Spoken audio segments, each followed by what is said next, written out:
Bonjour à tous et bienvenue sur untissuunprojet.fr.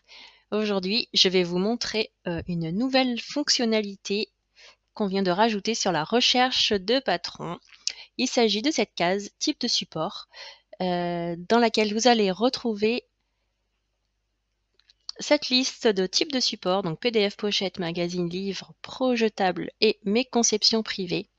On a créé ça afin d'alléger un petit peu cette liste qui commence à être assez conséquente. De cette façon, quand vous mettez sur PDF, vous avez uniquement les sources qui existent en PDF. Si jamais vous cherchez cette source en particulier. On a également rajouté projetable parce que j'ai l'intention de me mettre au patron projetable. Pour l'instant, il n'y a rien. Si vous connaissez des patrons projetables que vous en utilisez déjà, vous pouvez y aller, vous pouvez rajouter. Et on a rajouté également mes conceptions privées. C'est vos patrons maison que vous avez conçus, que vous avez patronné vous-même. Vous allez pouvoir les mettre dans cette source. Ça sera privé, donc personne n'y aura accès parce que en fait, vu que ce n'est pas un patron qu'on peut avoir, il n'y a pas vraiment d'intérêt à le partager sur la Patron Tech. Voilà. Si jamais vous faites des patrons et que vous avez envie de les partager, dans ce cas-là, vous les mettez dans PDF par exemple et vous mettez un lien vers votre blog ou l'endroit où on peut le télécharger, ça, il n'y a pas de souci. Donc je vais vous montrer qu'est-ce que ça donne quand on rajoute un patron. Ça permettra aussi de revoir certaines petites fonctions aussi de ajouter un patron. Donc là, je vais rajouter un patron Burda d'un magazine.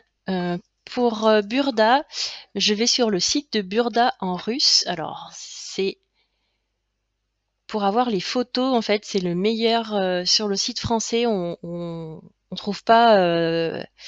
On trouve les photos récentes, mais on trouve pas les photos anciennes. Et moi, j'ai beaucoup. Alors, je vais mettre en français, ça sera quand même plus simple. J'ai beaucoup de magazines Burda, mais qui datent un petit peu. Là, le magazine que j'ai en question, il date de juin 2014, donc il date, mais il date pas non plus de 1000 ans. Hein. Je descends jusqu'à trouver, voilà, c'est celui-là.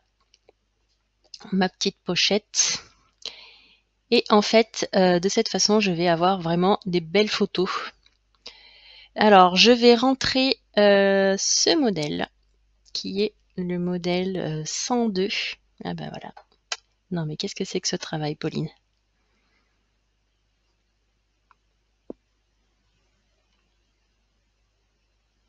La magie du direct. Voilà, ça marche. Ouf. J'ai bien cru que ça n'allait pas le faire. Donc, est-ce qu'on peut mettre ça en français, s'il vous plaît, monsieur Google? Merci. Donc, cette robe, c'est la robe 102. Ah. C'est donc une robe pour femme qui va de la taille 34 à 42, qui est 2 petits points chez Burda, donc je descends un petit peu le curseur. C'est quand même important de le mettre, parce que si quelqu'un cherche un patron en fonction de la difficulté, c'est quand même sympa de pouvoir trouver une information pertinente là-dessus. Je clique sur la photo pour la mettre en grand. Je fais clic droit, copier l'adresse de l'image. Ici, je mets l'URL et mon livreur. Voilà, désolée pour cette interruption. Du coup, enregistrer, ça va me mettre la jolie photo. C'est quand même plus joli qu'une photo de magazine. Et puis, moi, je me prends pas la tête avec mon appareil photo. Pour le schéma technique, je fais pareil, copier l'adresse de l'image. Moi, j'aime bien avoir les schémas techniques. Je trouve que les photos de magazine, des fois, on voit pas très bien les détails. Voilà. Type de support, magazine. Source, Burda Style. Numéro de magazine, donc c'est juin 2014. Le prix, c'est important de le mettre. Il n'est pas obligatoire, mais je vous demande vraiment, s'il vous plaît, de le mettre. Comme ça, quand on cherche des patrons gratuits, on les trouve facilement. Voilà, je sais pas ce que j'ai fait. C'est Stretch, c'est pas marge de couture inclus. Ok, ma vidéo a été coupée, c'est pas grave. Donc je disais, c'est stretch, les marges de couture ne sont pas incluses. En mercerie, il va me falloir du ruban Vliseline Stabile Manche.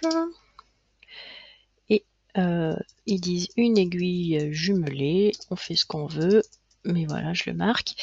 Et en tissu recommandé, en tissu principal, ils disent Jersey Stretch. Donc 1,60 m pour chacune des tailles. Ouais, ça j'aime bien, c'est facile. Je vais laisser comme ça, c'est très bien.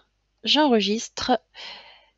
Et ben voilà, c'était surtout pour vous montrer comment utiliser là, cette nouvelle catégorie, ce nouveau champ type de support. J'espère que ce tuto vous servira et j'espère que cette nouvelle fonction surtout vous plaira. Je vous dis à très bientôt et je vous fais de gros bisous.